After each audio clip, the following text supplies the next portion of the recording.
Bonjour tout le monde. Il y a une parabole qui raconte qu'un homme avait une vigne et puis il avait besoin des ouvriers.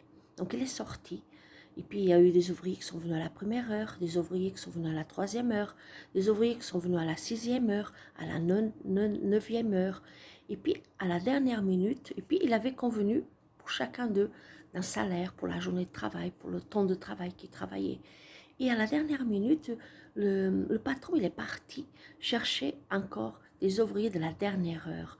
Ces ouvriers qui n'avaient pas été embauchés pendant toute la journée. Et puis il les a pris.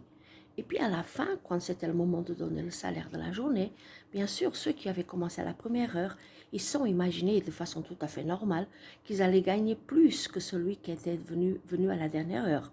Bien entendu, si nous travaillons toute une journée, c'est tout à fait normal et logique. Nous allons gagner plus de la journée de travail de 9-10 heures de travail que celui qui est arrivé à la dernière heure.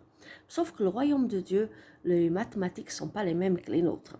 Ça veut dire que, bien sûr, pendant qu'ils vivaient sous la loi, chaque péché avait sa sentence, chaque chose avait son jugement. C'était la loi, c'était l'Ancien Testament, c'était comme ça. Mais Jésus, il est venu pour accomplir la loi. Il est venu pour nous donner un ton de grâce.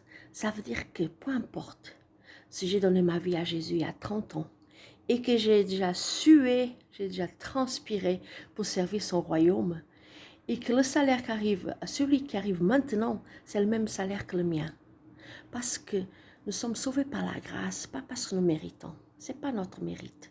Donc, si nous sommes sauvés par la grâce, peu importe si j'ai sué depuis 30 ans à transpirer pour le royaume de Dieu et que si je m'attends à avoir un salaire plus important que celui qui arrive maintenant, ce n'est pas vrai. Le salaire est le même, le salaire de salut, de la rédemption de notre vie.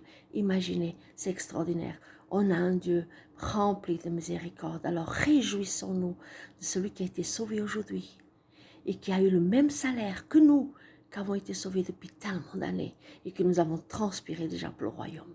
Soyez bénis et réjouissons-nous pour chaque âme qui rentre dans son royaume. Loué soit son nom pour tout un qui va donner sa vie à Jésus encore aujourd'hui. Passez une bonne journée.